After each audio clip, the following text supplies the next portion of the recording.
వి gold trusted gold buyers తాకట్టులో ఉన్న బంగారాన్ని విడిపించి ఈ రోజు ఉన్న మార్కెట్ ధరకే కొనబడును. మరిన్ని వివరాలకు సంప్రదించండి 77107720. బిగ్ బాస్ షో వల్ల చాలా మనకి నష్టమే కానీ లాభం లేదు. ఎందుకంటే చిన్న చిన్న బట్టలు వేసుకొని భార్యాభర్తలు ఫ్యామిలీలను వదిలిపెట్టి 90 రోజులు 120 రోజులు ఎవరితోనో ఎక్కడనో రూమ్లో ఉంటే ఆడ ఏం జరుగుతుంది? ఆ కెమెరాలు ఉంటామంటారు, ఒక్కోసారి షోలోనే కెమెరాలు బంద్ అయినామంటారు. ఎవరిని ఏమి చేసేది తెలియదు. ఈ మా టీవీ లైఫ్ కోసము వీళ్ళ ఆదాయం కోసం చూసుకుంటే అదే దీనికి పెట్టే సగం ఖర్చు మన సనాతన ధర్మంకు, యువతీ యువకుల శిక్షణకు, చదువుకున్న వారికి ఒక ప్రోగ్రాం పెడితే మొత్తం యువత బాగుపడుతుంది, ఫ్యామిలీస్ బాగుపడతాయి. ముఖ్యంగా దీన్ని చూసి బూతులు ప్లస్ వివాహాలు రద్దు చేసుకో 100 రోజులు పోయి వచ్చినాక బుద్ధి మారుతుంది. ఈ పెళ్లి క్యాన్సల్, ఇంకో పెళ్లి. మన ధర్మం గురించి నాశనం చేయనికే పెట్టినారా, దీన్ని బాగా చేయనికే పెట్టినారా? వాళ్ళ ఆదాయం కాక ఈ మా టీవీ కూడా బయట జరిగే వాస్తవాన్ని గ్రహించాలా, మన ధర్మాన్ని కాపాడాలా. పేరు అమరేందర్, అధ్యాపక వృత్తిలో ఉన్నాను.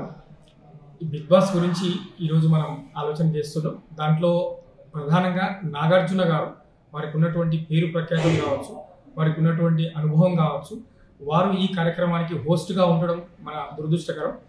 వారు ఈ భారతీయ సంస్కృతి సాంప్రదాయాలను ఆధారంగా చేసుకొని నేటి యువతకు ఏంటి సందేశం ఇవ్వాలనుకుంటున్నారో అర్థం కావట్లేదు.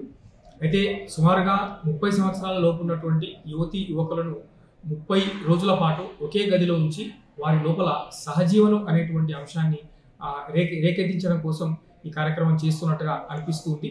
భారతీయ సంస్కృతి సాంప్రదాయాల మీద అనేక సంవత్సరాల నుంచి దాడులు జరుగుతున్నప్పటికీ ఇక్కడ ఉన్నటువంటి కుటుంబ వ్యవస్థ కావచ్చు, వివాహ వ్యవస్థ కావచ్చు, నైతిక విలువలు కావచ్చు, వీటి ఆధారంగా ఈ సంస్కృతిగా నిలబడి ఉంది.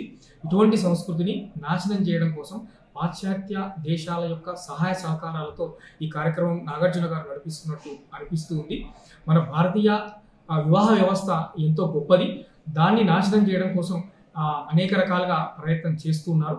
వీలే కాకుండా ఈ హిందూ జీవన విధానం మీద ఒక దాడి నడుస్తుంది. దాంట్లో కంప్లీట్గా రకరకాల కార్యక్రమాల పేరుతో అందరూ కలిసి ఉండడం కావచ్చు, లేకుంటే నిన్న మొన్న జరిగినటువంటి ఒక కొట్లాట, దాంట్లో ఒక స్నేహపూర్వకమైనటువంటి పోటీ కనిపించట్లేదు. ఎంతసేపటికి వాళ్ళు ఒకరి మీద ఒకరు దాడి చేసుకోవడం ఇటువంటివే కనిపిస్తుంది. కాబట్టి వీలైనంత తొందరగా ఇటువంటి కార్యక్రమాలను కంప్లీట్గా బ్యాన్ చేయాలి. వీలైతే ఇటువంటి కార్యక్రమ నిర్వాహకుల మీద తప్పకుండా నాన్ అవైలబుల్ కేసు పెట్టాలి. ఈ కార్యక్రమాన్ని వీలైనంత తొందరగా బ్యాన్ చేయాలని కోరుతున్నాను. ధన్యవాదాలు.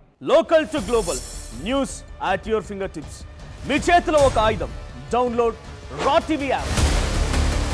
Media legend Ravi Prakash is back.